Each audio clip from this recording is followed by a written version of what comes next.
45 करोड़ बनाना possible है, 180 करोड़ बनाना भी possible है, लेकिन एक पॉइंट पे आके ज़्यादा लोग एग्जिट कर जाते हैं। और शौक ये है, ये एग्जिट स्टार्टिंग में नहीं होता, 5-7 साल बाद जाकर होता है।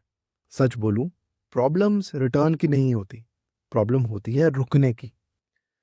चलो सिंपल से एग्जांपल देखते हैं। अगर आप 5000 महीना इन्वेस्ट करते हो और लॉन्ग टर्म में 12 to 15% के अराउंड रिटर्न मिलता है, मैं कोई गारंटी नहीं दे रहा, सिर्फ इलिस्ट्रेशन है, तो 50 ईयर्स में ये अमाउंट 14 to 45 करोड़ तक पहुंच सकता है। लेकिन इसमें एक प्रॉब्लम है, ये नंबर स्क्रीन पे अच्छे लगते हैं, सुनने में सिंपल लगते हैं, लेकिन प्रॉब्लम कैलकुलेशन में नहीं होती, प्रॉब्लम है 50 ईयर्स तक टिकने में। पिछली वीडियो में हमने एनी श्राइबर की बात की थी, एक सिंपल वर्किंग प्रोफेशनल जिन्होंने सिर्फ कंसिस्टेंट इन्वेस्टिंग से मैसिव वेल्थ बिल्ड की थी। और एग्जैक्टली यही एनी ने किया था। उन्होंने लगभग 50 ईयर्स तक इन्वेस्ट किया। मार्केट ऊपर गया, वो इन्वेस्टेड रही, मार्केट गिरा, वो इन्वेस्टेड रही, ना पैनिक में बेचा, ना एक्साइटमेंट में स्ट्रैटेजी बदली। डिफरेंस सिर्फ इतना था, एनी ने रुकने का डिसीजन नहीं लिया। उनका सीक्रेट रिटर्न नहीं था, उनका सीक्रेट कंसिस्टेंसी था। लेकिन यहाँ एक ऑनेस्ट सवाल है, क्या आप भी यह कर पाओगे? सब लोग कंपाउंडिंग का रिजल्ट देखना चाहते हैं, प्रोसेस नहीं देखते। और प्रोसेस बोरिंग नहीं होता, प्रोसेस अनकंफर्टेबल होता है। रिटर्न सबको चाहिए, प्रोसेस कोई नहीं चाहता। मैं आपसे एक सिंपल टेस्ट लेना चाहता हूँ, सिर्फ 3 सवाल, कोई राइट या रॉन्ग आंसर नहीं है, बस ऑनेस्ट होना। अगर आप इनका सच में जवाब दे पाते हो तो आप इन्वेस्टिंग समझने के काफी करीब हो। एनी श्राइबर ने 50 इयर्स होल्ड किया, आप कितने साल के लिए रेडी हो? सच बताऊं, लोग लॉन्ग टर्म बोलते हैं और मतलब होता है 3 से 5 साल। बहुत कम लोग 10 साल, और उससे भी ज्यादा कम लोग 15 से 20 साल सोचते हैं। 50 साल ऑलमोस्ट कोई नहीं। और ये गलत नहीं है, हर किसी की सिचुएशन अलग होती है। लेकिन अगर आप करोड़ बनाना चाहते हो, 45 करोड़ या 180 करोड़, तो ये सवाल इग्नोर मत करो। आपका एक्चुअल टाइम हॉरिजन क्या है, और क्या वो इतना लॉन्ग है कि कंपाउंडिंग काम कर सके? 2008 में मार्केट 50 to 60% गिरा था। 2020 में सिर्फ 6 हफ्तों में इंडिया का मार्केट 38% गिर गया था।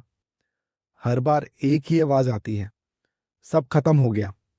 और उस वक्त लॉजिक नहीं चलता, सिर्फ इमोशन चलते हैं। एनी ने एक बार भी नहीं बेचा। अब सीधा सवाल, अगर 10-15 लाख कम हो जाएं आपके पोर्टफोलियो से, छोटा पोर्टफोलियो है तो 2 या 4 लाख कम हो जाए, तो आप क्या करोगे? होल्ड या एग्जिट? मार्केट क्रैश में पैसा नहीं टूटता, डिसीजन टूट जाता है। एनी का लाइफस्टाइल सिंपल था, पब्लिक डोमेन में है, आप पढ़ सकते हैं। ना लग्जरी कार, ना नेसेसरी स्पेंडिंग। हम में से कितने लोग 30-40 साल तक लाइफस्टाइल कंट्रोल कर सकते हैं?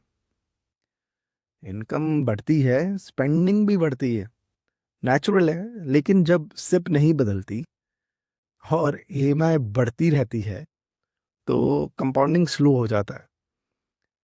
मार्केट अनप्रिडिक्टेबल है, रिटर्न्स अनप्रिडिक्टेबल है, लेकिन टाइम, बिहेवियर और लाइफस्टाइल, ये तीनों चीजें सिर्फ आप पे डिपेंड करती हैं। यस, सिर्फ आप पे। तो क्या 45 करोड़ पॉसिबल है, या मैं कहूँ एनी स्ट्राइवर की स्टाइल में 180 करोड़ पॉसिबल है? तो आंसर है हाँ, लेकिन सिर्फ उन लोगों के लिए जो पहले ये 3 चीजें हैंडल कर पाते हैं। इन्वेस्टिंग नॉलेज से नहीं जीती जाती, बिहेवियर से जीती जाती है। आज आपके पास सिप है, म्यूचुअल फंड्स हैं, गाइडेंस भी अवेलेबल है, बस एक चीज चाहिए, रुकना नहीं है। आज आपने देखा ये पॉसिबल है, लेकिन नेक्स्ट वीडियो में मैं एक चीज़ शेयर करूँगा। अगर आपने उसका प्लान नहीं बनाया है, तो पैसा होने के बाद भी कंट्रोल फील नहीं होगा। और ये रियलाइजेशन तब आती है जब थोड़ा लेट हो चुका होता है। और एक लास्ट सवाल, 3 में से कौन सा सबसे टफ है? टाइम, बिहेवियर या लाइफस्टाइल? कमेंट में सिर्फ एक वर्ड लिखो, हम डिस्कस करेंगे। उससे पहले एक इम्पॉर्टेंट इन्फॉर्मेशन बहुत ज़रूरी है। ये वीडियो सिर्फ इन्वेस्टर अवेयरनेस के लिए है। हर इन्वेस्टर का एलोकेशन उनके गोल्स, टाइम हॉरिजॉन और रिस्क प्रोफाइल के हिसाब से अलग होता है। ज़रूरत हो तो किसी क्वालिफाइड फाइनेंशियल प्रोफेशनल या म्यूचुअल फंड डिस्ट्रीब्यूटर से कंसल्ट करना हेल्पफुल होता है। और हाँ, अगली वीडियो में मैं एक ऐसी चीज़ शेयर करूंगा जो 45 करोड़ बनाने से भी ज़्यादा इंपॉर्टेंट है। वो एनी ने भी मिस करी है वैसे, क्योंकि वेल्थ बनाना एक स्टेप है, उसको सही तरह से यूज़ करना दूसरा। क्योंकि इन्वेस्टिंग सिर्फ पैसा बनाने के लिए नहीं होता, ज़िंदगी को बेटर बनाने के लिए भी होता है। मिलते हैं अगली वीडियो में। Be safe and happy investing.